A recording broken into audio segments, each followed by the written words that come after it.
이강인이 22살 나이에 전성기급 기량을 보여준 올 시즌, 이제 마지막 경기가 열렸습니다. 마요르카 대 바에카노. 마요르카는 12위, 바에카노는 12위로 마요르카가 승리하게 되면 경우에 따라서 10승에 9위까지 오를 수 있는 최고의 시즌이 될 수 있는 상황이었습니다.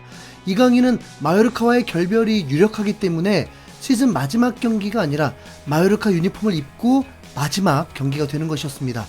이미 아기레 감독만 모른 채 단장도 이강인을 팔 거라고 대놓고 얘기를 해버렸으니까요.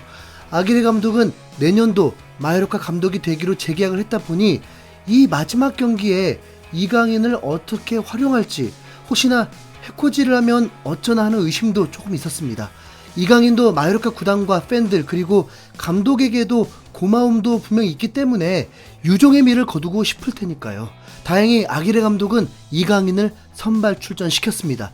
베다트 무리치, 이강인, 다니엘 로드리게스, 호세 모랄레스, 루이스 데 갈라레타, 하우메 코스타, 마누엘 코페테, 안토니오 라이오, 마르틴 발렌트, 파블로 마페오, 레올 로만이 선발로 나섰습니다.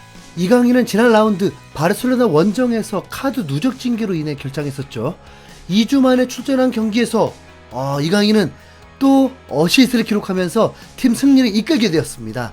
후반 25분에 코너킥 상황에서 완벽한 궤적으로 골문 앞에서 뚝 떨어지며 코페테가 헤딩골을 넣게 되었습니다. 이로써 올 시즌 6골 6도움으로 12개 공격 포인트를 기록하게 되었습니다. 도움 순위는 최종 9위.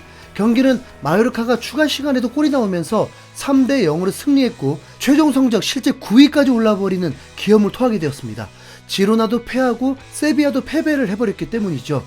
와, 마요르카 미쳤죠. 네. 전반전은 그냥 할 말 없는 경기로 지루함의 끝이었고 이강인의 평점도 7점이 되지 않았습니다. 전반 12분에 골문 앞에서 다니가 득점 기회가 있었는데 날려버렸습니다. 본인도 정말 민망한 상황이었죠.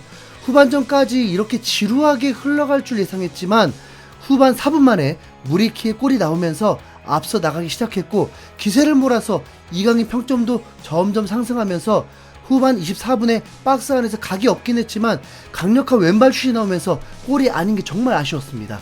그리고 다시 1분 만에 이제 어시스트를 올리게 된 거죠. 이강인은 후반 10분을 남기고 교체가 되면서 올 시즌을 마무리하게 되었습니다.